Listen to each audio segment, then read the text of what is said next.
আসসালামু আলাইকুম। সবাইকে স্বাগত জানাচ্ছি আমার দেশ উপসম্পাদকীয় আয়োজনে। সঙ্গে আছি তামান্না মিনহাজ। সিনিয়র সাংবাদিক ও রাজনৈতিক বিশ্লেষক মিনার রশিদের আজকের পোস্ট এডিটোরিয়ালটি শিরোনাম রাজনীতির ধারাপাত ও তার পিচ্ছিল পথ। চলুন দর্শক জেনে নেওয়া যাক উপসম্পাদকীয়টির বিস্তারিত। আমাদের প্রজন্ম কিংবা তার আগের প্রজন্মের লেখাপড়ার শুরু বা হাতেখড়ি হতো সহজ ধারাপাত আর বাল্যশিক্ষা দিয়ে। বর্তমান সময়ের মতো এত বাহারি আয়োজন ছিল না। সেই সহজ সরল আয়োজনের মাধ্যমেই অক্ষর চেনানোর সঙ্গে সঙ্গে ছন্দ, নীতি আর শৃঙ্খলার সঙ্গে পরিচয় করিয়ে দেয়া হতো আমাদের। সহপাঠীদের সঙ্গে সুর করে ৩ একে ৩, ৩ দুগুণ ৬, ৩ তিরিকে ৯ এই ছড়াগুলো এখনো আমাদের নস্টালজিক করে তোলে। শিক্ষা ব্যবস্থা সময়ের সঙ্গে আধুনিক হয়েছে, পাঠ্যক্রমে পরিবর্তন এসেছে, বইয়ের নামও বদলেছে।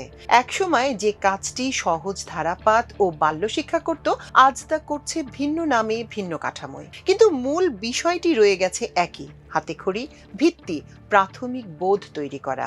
আজকের প্রাথমিক শিক্ষায় শিশুর হাতে তুলে দেয়া হয় বাংলা প্রথম বই, আনন্দপাঠ, বাংলা সহপাঠ কিংবা আজকের ইংলিশ ফর টুডে।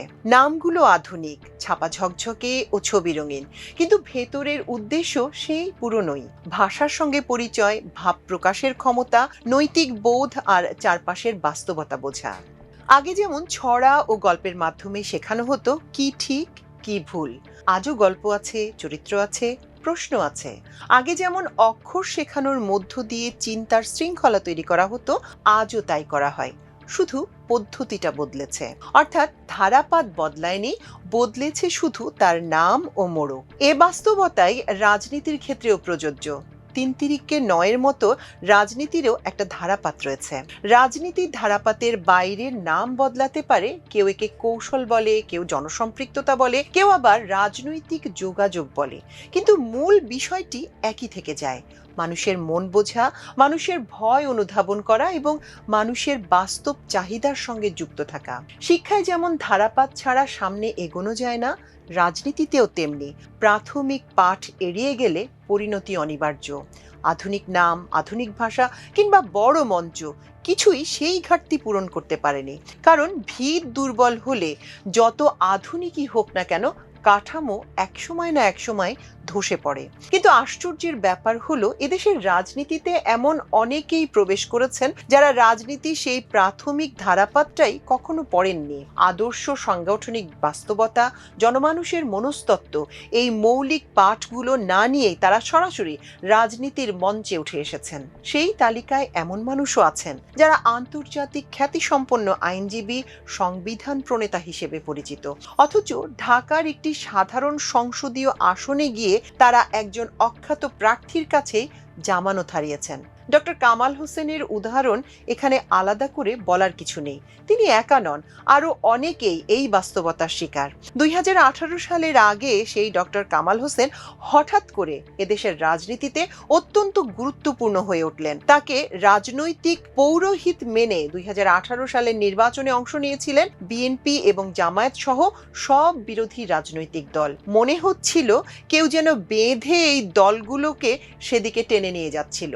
তাছাড়া হাসিনা সরকারের অধীনে ২০১৪ সালের নির্বাচনে অংশগ্রহণ না করে ১৮ দলীয় জোট যে ভুল করেনি, সেটা প্রমাণের তাগিদ থেকেও ২০১৮ সালের নির্বাচনে অংশগ্রহণ জরুরি হয়ে পড়েছিল।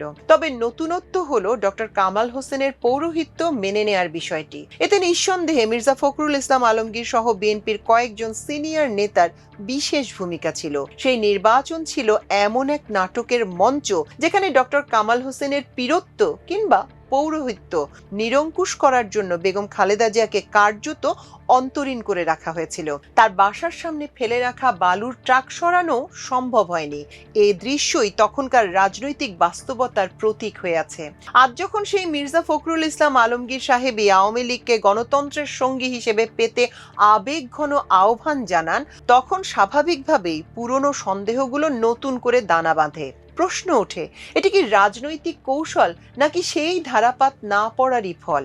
সবচেয়ে বড় বৈপরীত্য হলো এই মানুষটিকেই আমরা দেখেছি আজকের গণতান্ত্রিক স্বপ্নসঙ্গী আওয়ামী জামানায় নিজের নেতাকর্মীদের অসহায়ত্ব দেখে ক্যামেরার সামনে হাউমাউ করে কাঁদতে। সেই কান্না ছিল বাস্তব নাকি রাজনীতির আরেকটি দৃশ্য? সেই প্রশ্নের উত্তর আজও খুঁজে পাচ্ছি না। রাজনীতি কোনো আবেগী বক্তৃতার মঞ্চ নয়, আবার শুধু আইনি ব্যাখ্যার খাতাও নয়। রাজনীতি হলো মানুষের সঙ্গে থাকা, বাস্তবতা বোঝা এবং সবচেয়ে গুরুত্বপূর্ণ রাজনীতির ধারাপাত ঠিকভাবে আয়ত্ত করা।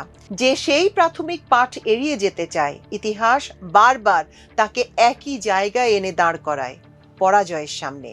বাংলাদেশের রাজনীতির সবচেয়ে বড় ট্র্যাজেডিগুলোর একটি হলো আমাদের গোল্ডফিশ মেমোরি বা স্বল্প স্মৃতিশক্তি। ইতিহাসের ভয়াবহ অধ্যায়গুলো বারবার ভুলে যাওয়ার এই প্রবণতাই কিছু রাজনৈতিক নেতাকে এমন স্বপ্ন দেখার সাহস দেয় যেখানে আওয়ামী লীগ আবার গণতন্ত্রের সঙ্গী হয়ে উঠতে পারে। মির্জা ফখরুলদের সেই আকাঙ্ক্ষার পেছনে হয়তো কূটনৈতিক হিসাব আছে, কিন্তু ইতিহাসের আদালতে সেই আকাঙ্ক্ষা বড়ই দুর্বল।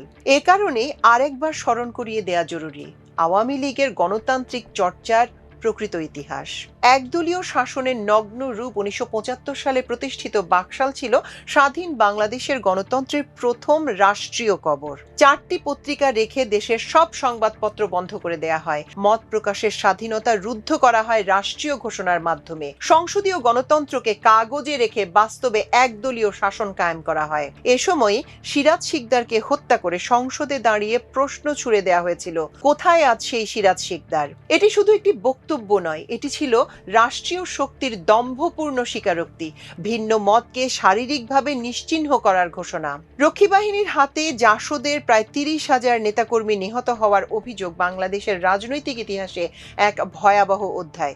বিচারহীনতা, গুম, হত্যাকাণ্ড সবকিছুই ঘটেছে বিপ্লব রক্ষা বা রাষ্ট্র রক্ষার নামে। এগুলো কি গণতন্ত্রের মানসিকতার নমুনা? আওয়ামী লীগ সরকারে থাকলে দেশ ও জনগণের বিপদ বাড়ে, বিরোধী দলে থাকলে বাড়ে আপদ। 1991 সালে জনগণের ভোটে নির্বাচিত বিএনপি সরকারকে একদিনও শান্তিতে থাকতে না দেওয়ার প্রকাশ্য প্রতিজ্ঞা করেছিল আওয়ামী লীগ। লাগাতার হরতাল, অবরোধ, সংসদ বর্জন সব মিলিয়ে একটি নির্বাচিত সরকারকে কার্যত অচল করে দেয়া হয়েছিল। প্রশ্ন হলো, নির্বাচনে হেরে গিয়ে রাজপথে রাষ্ট্র অচল করাকে কি গণতন্ত্র বলা যায়? 2009 থেকে 2024 এই সময়টিকে অনেকেই যথার্থভাবে বাকশাল 2 বলেন। এখানে আর একদলীয় শাসনের ঘোষণা ছিল না, কিন্তু বাস্তবে ছিল একদলীয় শাসন। নির্বাচন হয়েছে কিন্তু ভোট হয়নি, সংসদ ছিল কিন্তু বিরোধী কণ্ঠ ছিল না, বিচার বিভাগ ছিল কিন্তু স্বাধীনতা ছিল প্রশ্নবিদ্ধ, মিডিয়া ছিল কিন্তু আত্মনিয়ন্ত্রণ ও ভয় ছিল সর্বত্র। গুম, খুন, ক্রসফায়ার, ডিজিটাল নিরাপত্তা আইনের অপব্যবহার সব মিলিয়ে এটি ছিল ভয়কে রাষ্ট্রীয় নীতিতে পরিণত করার সময়কাল।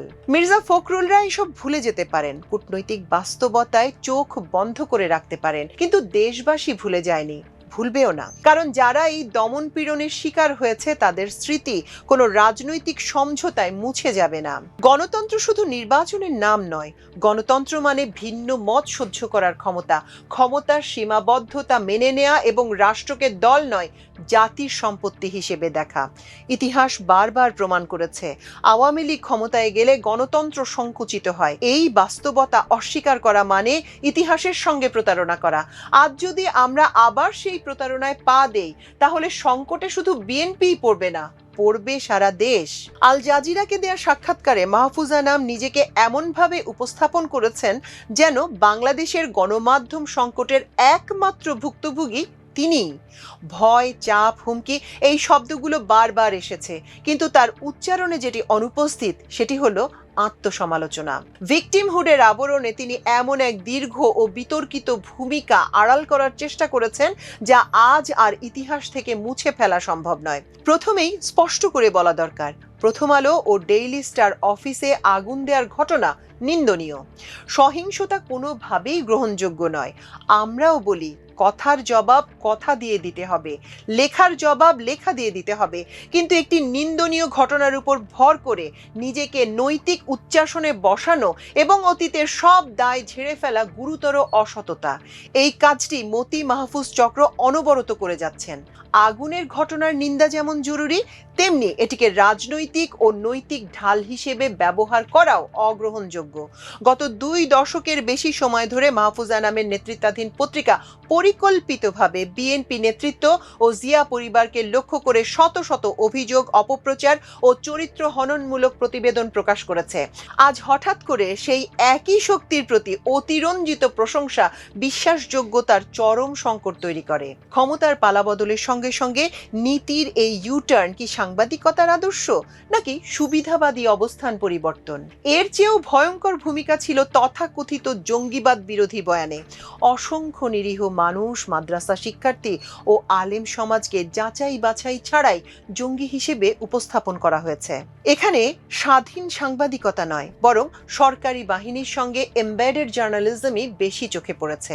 ফ্যাসিবাদের ডিজাইন মতো রাষ্ট্রীয় বাহিনী যা বলেছে সেটিকেই সত্য ধরে নিয়ে মানবাধিকার, ন্যায় বিচার ও আইনের শাসন প্রশ্নগুলো ইচ্ছাকৃতভাবে পাশ কাটানো হয়েছে। এই অপরাধের দায় শুধু রাষ্ট্রের নয়, সহায়ক গণমাধ্যমকেও এর নৈতিক দায় নিতে হবে। আল জাজিরার মতো গণমাধ্যম মাহফুজা নামকে এই প্রশ্নগুলো কেন করেনি সেটাও বিলিয়ন ডলারের প্রশ্ন হয়ে দাঁড়িয়েছে। মাহফুজা নাম এখন যে ভয়ের পরিবেশের কথা বলছেন তা কোনো অদৃশ্য গোষ্ঠীর চাপে নয়, এটি জনগণের জবাবদিহিতার চাপ। মানুষ আজ প্রশ্ন করছে, কে কোন সময় ক্ষমতার পক্ষে দাঁড়িয়েছে, কে রাষ্ট্রীয় অপকর্মকে বৈধতা দিয়েছে, আর কে নির্যাতিতদের কণ্ঠরোধ করেছে। জনগণের মনের এই প্রশ্নটি মাহফুজা নামের কাছে ভয় হয়ে ফিরে আসছে। গণমাধ্যমের স্বাধীনতা মানে দায় মুক্তি নয়। স্বাধীনতার সঙ্গে সত্য বলা যেমন জরুরি, তেমনি ভুল স্বীকার করাও অপরিহার্য। কিন্তু মাহফুজা নামের বক্তব্যে অনুশোচনা নেই, ক্ষমা নেই, আছে শুধু আত্মপক্ষ সমর্থন। এটি সাংবাদিকতার সংকট নয়, এটি বিশ্বাসযোগ্যতার সংকট। বাংলাদেশের গণমাধ্যম যদি সত্যি আস্থায় ফিরিয়ে আনতে চায়, তবে ভিকটিমহুডের রাজনীতি বন্ধ করতে হবে। আয়নায় তাকিয়ে নিজের ভূমিকার হিসাব দিতে হবে। আগুনের ঘটনায় সহানুভূতি পাওয়া যায়, কিন্তু ইতিহাস বিকৃত করে নৈতিক দায় এড়ানো যায় না। জনগণ আর একমুখী বয়ান শুনতে প্রস্তুত নয়, এটাই আজকের বাস্তবতা। এটা মেনে নিতেই মাহফুজা নামদের কষ্ট হচ্ছে। দর্শক, এই ছিল আমার দেশের আজকের পোস্ট এডিটোরিয়াল আয়োজন। এতক্ষণ সঙ্গে থাকার জন্য অশেষ কৃতজ্ঞতা। আল্লাহ হাফেজ।